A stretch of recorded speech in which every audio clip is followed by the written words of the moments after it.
And how does a war end? Concerning the Civil War, people will give you different responses when you ask how this war ended.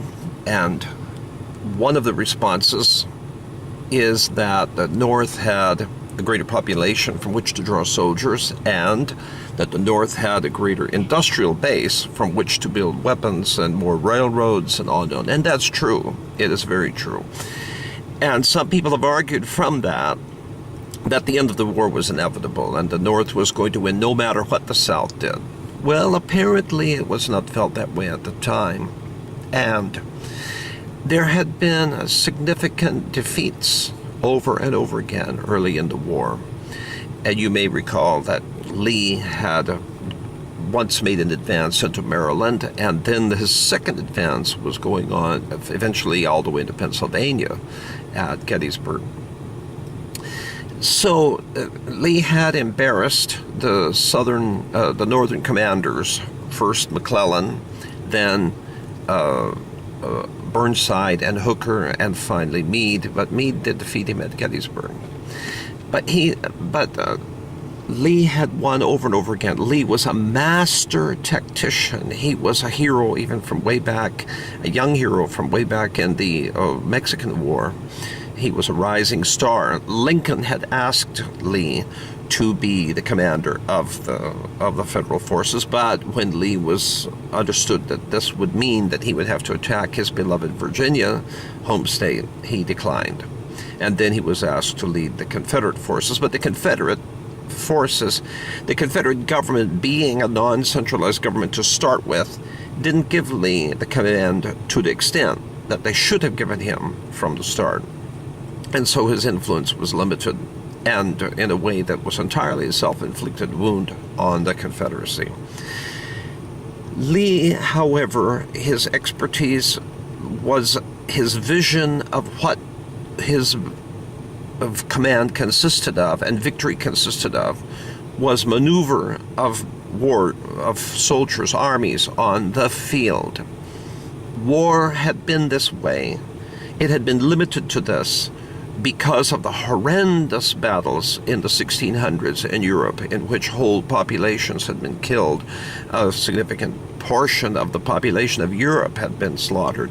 And so they had deliberately limited war down to just these professional armies on this field, and that will be the deciding factor of the war. It was kind of an extension of the same ordeal by combat before, in which two armies would fight and they would have one champion from each side, David and Goliath, or a few people from each side, 10 from each, 20 from each, who would fight, and that would decide the battle of the war. The idea was, why have all this carnage of everybody being slaughtered? Let's just pick some top warriors and let them do the fight. If you want to see an artistic version of this, you can see it in West Side Story, where a bunch of choreographed dancers impersonating gangsters fight a battle to the finish. And you can see it in the different depictions of the movie portrayals in movie form of the Romeo and Juliet, or stage plays, of course, in which people fight, and representatives, in this case self-chosen from each family, fight to gain ascendancy for their family. But Grant brought back something. Grant was more flexible in his thinking. He had not been successful to the extent that Lee, not nearly as successful to the extent that Lee had been, as in the old school fighting. And so where Lee was fixed in that way of doing things, Grant was more flexible in his thinking. Even before Vicksburg, Grant had already used gunboats to support troops and to help fight, bring down the forts at the rivers in Kentucky, where he parallel rivers flowing northwest into Ohio, and he took gunboats down those rivers, took out the two forts. This is where he got his great saying that his initials, U.S. Grant, stood for unconditional surrender.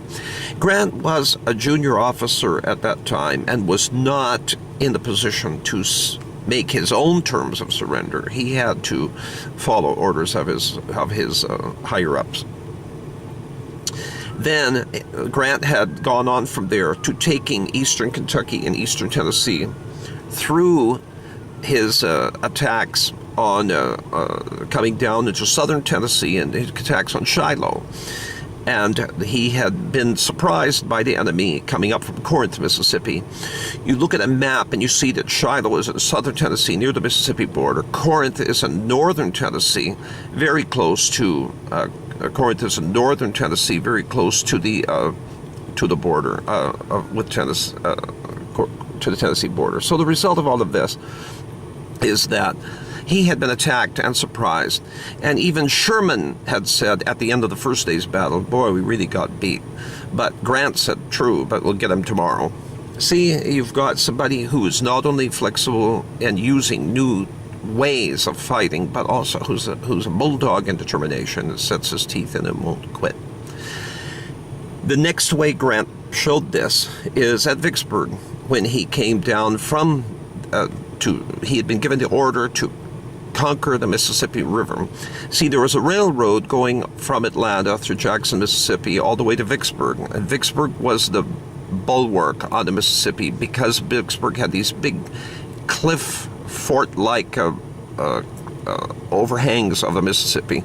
So the result is that they could defend their location very well. And then there was another railroad going on in Louisiana toward what Monroe, Shreveport, that side.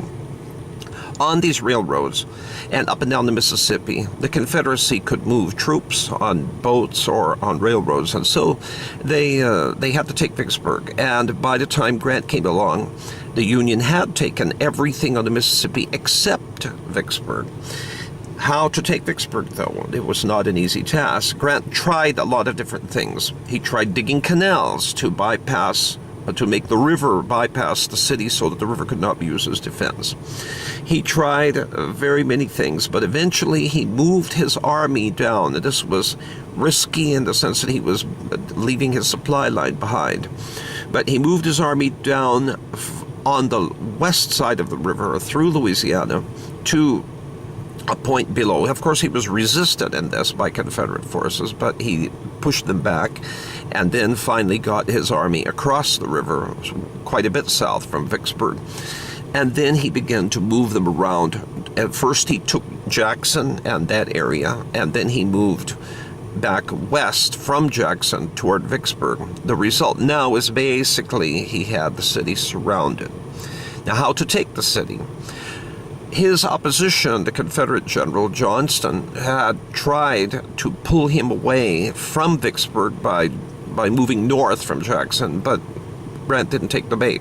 He knew that we'd take Vicksburg, and so when he didn't take the bait, Johnston came back. But Johnston's movements were hesitant and deliberate and too late.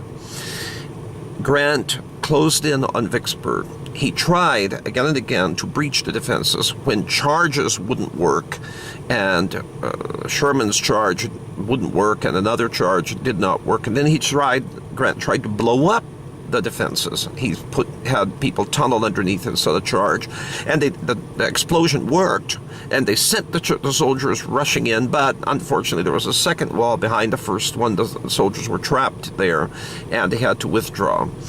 These kinds of ways to end the matter quickly didn't work, and there was heavy loss of life, and so he settled down into a siege. The siege took a long time, but eventually, as we will see, it resulted in surrender.